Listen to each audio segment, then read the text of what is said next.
Suratnya udah apa, baru saya bisa tahu, oh orang tuanya dan pemainnya benar rela membela merah putih. Gitu kan? Kalau belum ada black and white-nya nanti salah saya. Ya, kita harus proper karena FIFA sangat Mungkin melakukan ini apabila yang bersangkutan belum setuju, apalagi keluarganya. Jadi letter of consent yang kita pegang itu adalah salah satu yang memang menjadi acuan kita. Jadi ya doakan saja prosesnya bisa cepat, sesuai yang tadi Pak Waketum sudah sampaikan. Kemudian nanti kita akan langsung lanjut ke proses berikutnya untuk mereka sendiri agar segera bergabung.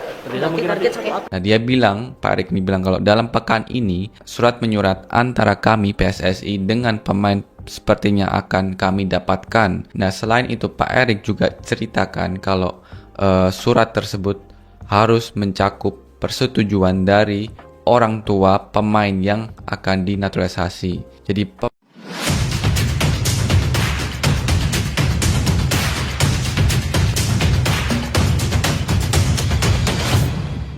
Dapat restu orang tua, Joel Piru dan Victor Gyökeres temui Erick Thohir, ungkap keinginan gabung Timnas Indonesia. Perkembangan besar kembali menghiasi perjalanan Timnas Indonesia menuju level yang lebih tinggi. Dua striker yang berkarir di Eropa, Joel Piru dan Victor Gyökeres, dikabarkan telah mengambil langkah penting dengan menyatakan keinginan mereka untuk bergabung bersama skuad Garuda. Lebih dari sekadar rumor, kabar ini semakin kuat setelah keduanya disebut telah mendapatkan restu dari keluarga, khususnya orang tua mereka, untuk menjalani proses naturalisasi. Langkah tersebut menjadi titik awal dari perjalanan yang tidak hanya bersifat profesional, tetapi juga emosional. Dalam banyak kasus, keputusan seorang pemain untuk membela negara lain bukan hanya soal karir, tetapi juga menyangkut identitas, akar keluarga, dan nilai-nilai yang dianut. Restu orang tua menjadi simbol bahwa keputusan ini diambil dengan penuh pertimbangan dan dukungan penuh dari lingkungan terdekat. Kehadiran keduanya di Indonesia untuk bertemu langsung dengan Ketua Umum PSSI, Erick Thohir, menjadi momen penting yang mempertegas keseriusan proses ini. Pertemuan tersebut tidak hanya membahas aspek administratif, tetapi juga visi besar yang ingin dicapai bersama Timnas Indonesia. Dalam pertemuan itu, dibahas berbagai hal, mulai dari rencana jangka pendek seperti agenda FIFA Matchday, hingga target jangka panjang seperti pembangunan tim yang mampu bersaing di level Asia bahkan dunia. Erick Thohir menekankan pentingnya komitmen, profesionalisme, serta kesiapan untuk menjadi bagian dari perjalanan panjang sepak bola Indonesia. Bagi Joel Piru, keputusan ini menjadi langkah besar dalam kariernya.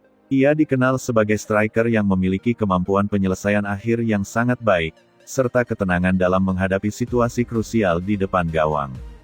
Keinginannya untuk bergabung dengan Timnas Indonesia menunjukkan adanya motivasi untuk mengambil tantangan baru di level internasional. Sementara itu, Victor Gyökeres membawa karakter yang berbeda. Ia adalah tipe penyerang yang tidak hanya fokus pada mencetak gol, tetapi juga aktif dalam membangun serangan. Mobilitasnya yang tinggi, kemampuan duel yang kuat, serta fleksibilitas dalam bermain menjadikannya aset yang sangat berharga. Kombinasi dua pemain ini membuka banyak kemungkinan dalam strategi permainan. Timnas Indonesia tidak hanya mendapatkan tambahan kualitas, tetapi juga variasi dalam pendekatan menyerang. Pelatih kepala John Hertman disebut sebagai salah satu sosok yang mendukung langkah ini. Ia melihat potensi besar dalam kehadiran kedua striker tersebut, terutama dalam meningkatkan efektivitas lini depan. Dalam sepak bola modern, peran striker tidak hanya terbatas pada mencetak gol. Mereka juga menjadi bagian dari sistem pressing, membantu transisi, serta membuka ruang bagi pemain lain. Dalam hal ini, Piru dan Gyökeres memiliki kemampuan yang sesuai dengan kebutuhan tim. Di sisi lain, Shin Tae-yong yang kini berperan sebagai asisten pelatih, memiliki pengalaman dalam mengelola pemain dengan latar belakang berbeda. Ia dapat membantu proses adaptasi kedua pemain, memastikan bahwa mereka dapat menyatu dengan tim dalam waktu yang relatif cepat. Namun, perjalanan ini tentu tidak tanpa tantangan. Proses naturalisasi melibatkan berbagai tahapan yang harus dilalui, mulai dari verifikasi dokumen hingga persetujuan dari berbagai pihak. Semua proses ini membutuhkan waktu dan koordinasi yang baik. Selain itu, adaptasi terhadap lingkungan baru juga menjadi faktor penting.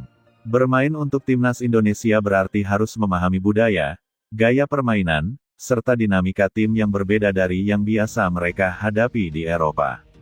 Namun, dengan dukungan dari keluarga, federasi, serta tim pelatih, proses ini memiliki peluang besar untuk berjalan dengan lancar.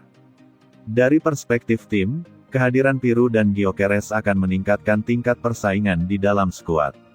Ini menjadi faktor positif yang dapat mendorong peningkatan performa secara keseluruhan. Namun, penting untuk menjaga keseimbangan. Kehadiran pemain baru harus menjadi bagian dari sistem yang memperkuat kerjasama, bukan justru menciptakan perpecahan. Erick Thohir tampaknya memahami hal ini dengan baik.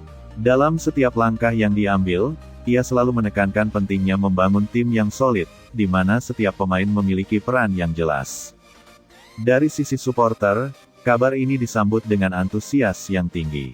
Banyak yang melihat ini sebagai langkah nyata untuk membawa timnas Indonesia ke level yang lebih tinggi. Namun, ekspektasi yang tinggi juga harus diimbangi dengan kesabaran. Proses pembangunan tim membutuhkan waktu, dan tidak semua hasil dapat terlihat secara instan. FIFA Matchday bulan Juni menjadi salah satu target utama dari proses ini. Jika semua berjalan sesuai rencana, maka Piru dan Gyökeres berpeluang untuk menjalani debut mereka bersama timnas Indonesia. Momen tersebut akan menjadi salah satu yang paling dinantikan, tidak hanya oleh supporter Indonesia tetapi juga oleh pengamat sepak bola internasional.